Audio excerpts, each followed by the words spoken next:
Percy Bysshe Shelley is famous for writing a poem called Ozymandias. He was inspired when he heard tales of the discovery of a statue of the king Ozymandias, also known as Ramesses II, a pharaoh of Egypt. And he used it as an opportunity to talk about the deeds of great people seen from later on. The text of the poem says this: I met a traveler from an antique land who said, 2 vast and trunkless legs of stone stand in the desert. Near them, on the sand, half sunk, a shattered visage lies, whose frown and wrinkled lip and sneer of cold command tell that its sculptor well those passions read which yet survive, stamped on these lifeless things, the hand that mocked them and the heart that fed. And on the pedestal these words appear: My name is Ozymandias, King of Kings. Look on my works, ye mighty, and despair. Nothing besides remains. Round the decay of that colossal wreck, boundless and bare, the lone and level sands stretch far away. The poem mocks the pretensions of a king who sought to immortalize his greatness in a statue, but after the passage of time, the only defining characteristic of that statue is its state of decay. Shelley is really observing that in the end, even the works of the proud and the powerful come to nothing. Despite all our striving, we humans can never be as great as what we aspire to be. And that is God's design. But we often refuse to accept it and try to make much of ourselves. Over and over again in Israel's story, we see the haughty pretensions of great men coming to nothing, while God mocks those pretensions. A story that clearly illustrates this is the story of the fall and rise of Babylon. Babylon went from being a province in the Assyrian Empire to an empire in its own right in the historical blink of an eye. Its first king, Nebuchadnezzar, ruled for 21 years. He broke away from Assyria and turned Babylon into a fearsome military powerhouse. But it was his son, Nebuchadnezzar, who reigned for 43 years that really established them as a regional superpower. But following Nebuchadnezzar's death, power struggles and inept rulers sent the kingdom on a downward spiral, allowing it to fall to the Persians without a fight, 23 years after the death of the great king. Nebuchadnezzar was the key to the empire's success.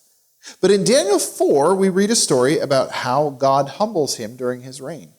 In the story, Nebuchadnezzar, surveying his capital, thinks to himself, what a beautiful thing that I have built with my own hands. Because of his pride, God strikes him with madness, and he lives among the animals for a period of 7 years until he humbles himself and admits that God is great. And the story concludes with Nebuchadnezzar speaking in the first person, conveying the lesson that he's learned.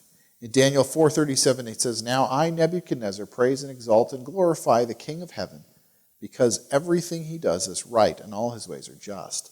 And those who walk in pride he is able to humble. Though the king learned this lesson, his successors ignored the insight. And when that happens, the writing is quite literally on the wall for the doom of Babylon.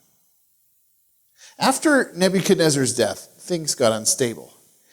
The king's son, Marduk, reigned for about 2 seconds before he was deposed by his sister's husband, Nebuchadnezzar, and he reigned for about 4 years before dying and passing his throne on to his son, Marduk, who only reigned for a couple of months before he was murdered and his throne was usurped by a man named Nabonidus.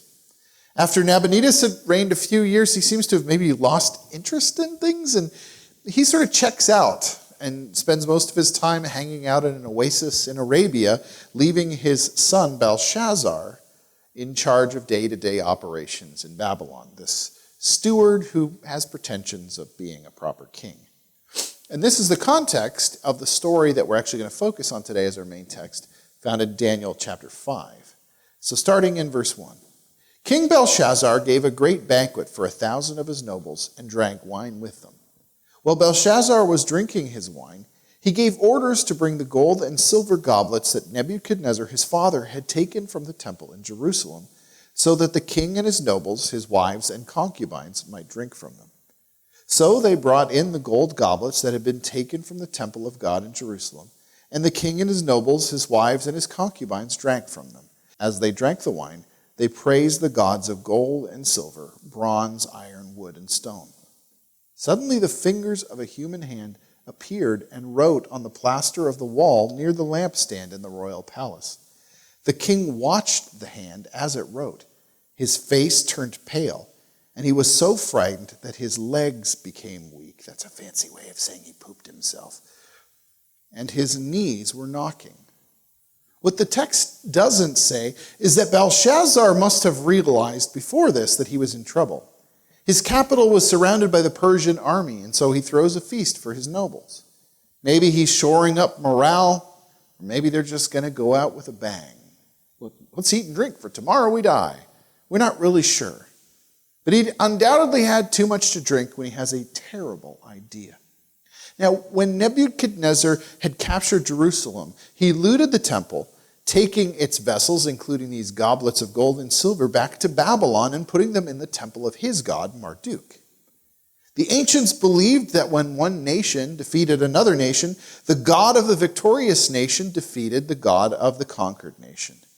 And so most of his contemporaries would have assumed that Marduk had defeated and was therefore greater than Yahweh, and that God's stuff, the loot that Nebuchadnezzar had taken, now belonged to Marduk. But Belshazzar took the cups from the loot and used them. Now this would have been scandalous even to the Babylonians, who would have seen this as a challenge to Marduk, whose treasure they would have assumed to be now. It seems that Belshazzar and his father weren't so keen on Marduk. They were devotees of a lesser god named Sin, no relation to the theological concept, and that they were trying to sort of rewrite Babylonian history to say that it was in fact Sin who was the great god, not Marduk. So this might be calculated as a slight to Marduk to maybe, call forth Sin's protection over his people. What he doesn't realize, though, is that these cups still belong to God, who was never defeated, and that their use would offend him. Even Nebuchadnezzar had come to the realization that even though he had defeated the Jerusalem and taken the Jews as captives, he had not defeated their God. In the story of Shadrach, Meshach, and Abednego, Nebuchadnezzar, of course, threatened the three men with death because they didn't bow down to the image that he'd set up. But when he throws them in the fiery furnace, God delivers them, and he realizes that God is powerful enough to deliver anybody, even from his powerful hands. And in his bout with madness, Nebuchadnezzar learns that God was easily able to humble even someone as powerful as himself. But Belshazzar had failed to heed this costly lesson from his much more capable predecessor. He insults God, and so God publicly shames him, writing on the wall the news of his impending downfall where everyone can see it. Now, the story as it continues is a bit convoluted and long, so I'll just summarize what happens next. Belshazzar calls in the wise men of Babylon to interpret these. He promises them wealth and status and honor if they can interpret it, but in spite of the inducements, they're all stumped. The queen, probably a reference to his mother, not his wife, comes in and says, there's a guy named Daniel that was a high official in Nebuchadnezzar's court. You should, call for him. And so Daniel comes, he's called for, and the king offers him riches if he can interpret it. Daniel is unimpressed by the offer. He knows what's coming. But nonetheless, he agrees to interpret the writing for Belshazzar. But first, he gives him a little lecture to put him in his place. Picking up in verse 18. He says, Your Majesty, the Most High God gave your father Nebuchadnezzar sovereignty, greatness, and glory and splendor. Because of the high position he gave him, all the nations and all the peoples of every language dreaded and feared him. Those the king wanted to put to death, he put to death. Those he wanted to spare, he spared. Those he wanted to promote, he promoted. And those he wanted to humble, he humbled. But when his heart became arrogant and hardened with pride, he was deposed from his royal throne and stripped of his glory. He was driven away from his people and given the mind of an animal. He lived with the wild donkeys and ate grass like an ox, and his body was drenched with the dew of heaven until he acknowledged that the Most High God is sovereign over all the kingdoms of the earth and sets over them anyone he wishes. But you, Belshazzar, his son, have not humbled yourself, though you knew all this. Instead, you have set yourself up against the Lord of heaven. You had the goblets from his temple brought to you, and you and your nobles, your wives, and your concubines drank from them. You praised the gods of silver, gold, bronze, iron, wood, and stone, which cannot see or hear or understand, but you did not honor God, who holds in his hands your life and all your ways. Therefore he sent the hand that wrote the inscription. Daniel is saying that Nebuchadnezzar was a far greater king than Belshazzar, but even he, when he became too proud, got put in his place by God. Nebuchadnezzar, who, humanly speaking, had a lot more to be proud of, would never have dared to do what Belshazzar did. He should have learned his lesson from God. He should have learned his lesson that God had taught Nebuchadnezzar, but instead Belshazzar ignored that lesson and exalted himself over God. And so Daniel is saying, you aren't nearly as big a deal as you think you are, Mr. Poop in your pants. After this little lecture, Daniel goes on to read and interpret the inscription on the wall, picking it up in verse 25. This is the inscription that was written. Mene, mene, tekel, parsin. These are what the words mean. Mene, God has numbered the days of your reign and brought it to an end. Tekel, you have been weighed on the scales and found wanting. Peres, your kingdom is divided and given to the Medes and the Persians. The Peres parsin difference has to do with singulars and plurals. Then, as Belshazzar's command, Daniel was clothed in purple. A gold chain was placed around his neck, and he was proclaimed the third highest ruler in the kingdom. That very night, Belshazzar, king of the Babylonians, was slain, and Darius the Mede took over the kingdom at the age of 62. So God pronounces judgment over King Belshazzar. He'd been found wanting, so he will die. And history tells us that when Babylon fell to the Persians, it basically did so without a fight. They deposed Belshazzar and had him executed, and Daniel's prophecy was confirmed. In this story, we see how God humbles the proud and brings them to nothing. So, God is great. And he doesn't take kindly to human beings pretending that they're greater than him. Does that mean that God is some sort of an insecure control freak? Not at all. I mean, God could simply be saying, look, I really am great, and you humans just aren't great. You're pretending.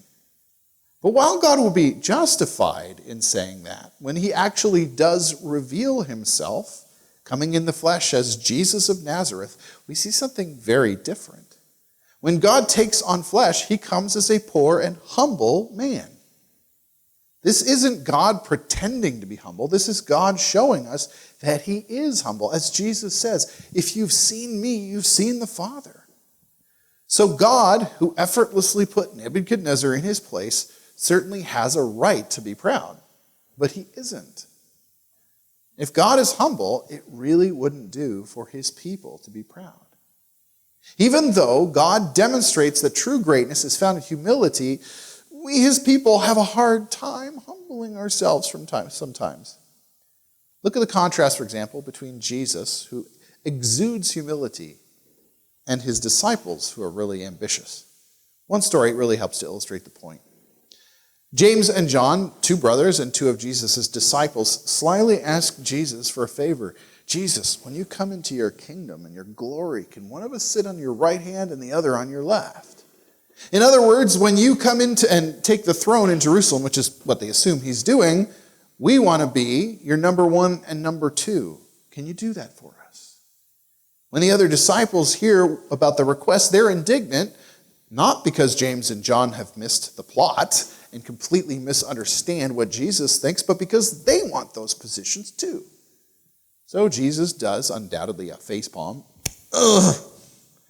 And then he lays out something that is meant to turn our idea of greatness on its head. In Mark 10, 42 to 45, it says, Jesus called them together and said, "You know that those who are regarded as rulers among the Gentiles lord it over them, and their high officials exercise authority over them. Not so with you.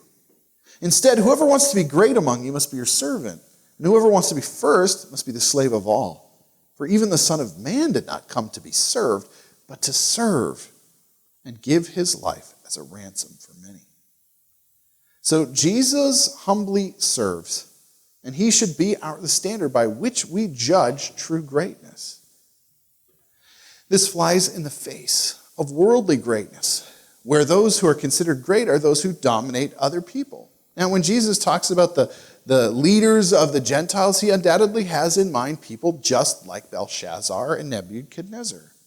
But the legacy of such people is destruction. If you look at the Jews and what happens when great people rule over them, Egypt, Syria, Babylon, Persia, Greece, Rome, all of them bring about destruction. And that's what happens when human pride goes unchecked. But God's reign, his plan for the maximal flourishing of all of creation, comes when people, especially people with power and authority, humble themselves as Jesus humbled himself. Human pride works against God's plan to redeem creation, which is why God is such an opponent of the proud. Like Belshazzar, we may desire to be important, but it's only by humbling ourselves before God that we unleash his kingdom power in our lives and in our communities. So, we should humble ourselves. But when I say humble ourselves, that's kind of abstract. So let's put some bones on, or meat on those bones. Let's look at some practical examples of how we can do this. This is, by the way, by no means an exhaustive list. The first way that we can do this is by owning up to our own need for mercy. The sin that doomed Belshazzar was his arrogance before God. He made himself out to be greater than God when he should have been asking for mercy. Like him, we too need mercy. In Luke's gospel, Jesus tells us a parable about how God looks at the proud and the sinners and their desire for mercy. In Luke 18, 10 to 14, Jesus says, 2 men went to a temple to pray, one a Pharisee and the other a tax collector. The Pharisee stood by himself and prayed, "God, I thank you that I'm not like other people, robbers, evildoers, adulterers, or even this tax collector. I fast twice a week and give a tenth of all that I get." But the tax collector stood at a distance. He would not even look up to heaven, but beat his breast and said, "God, have mercy on me, a sinner." I tell you that this man, rather than the other, went home justified before God. For all those who exalt themselves will be humbled, and those who humble themselves will be exalted. Better a sinner with genuine humility than a church-going saint with toxic pride. The Pharisee isn't asking for anything from God. He's merely telling God how great he is. Pride like this takes us out of a posture of receptivity from God. We lose sight of our need for mercy, then we don't seek it. The tax collector knew that he'd done something wrong because his humility placed him in a posture where he could receive from God, and he finds that God delights to give mercy to those with open hands to receive it. Now, admitting our need to change is difficult because it deconstructs our mask of self-sufficiency. At the very least, we need to be honest with ourselves and with God about our shortcomings. Others may see your actions, but nobody else sees your heart. Nobody else understands your motivations. And so you may be doing things that you want to keep hidden, but oftentimes we do things that people can see and think are okay, but deep down in our hearts, we know that we're doing it for selfish reasons.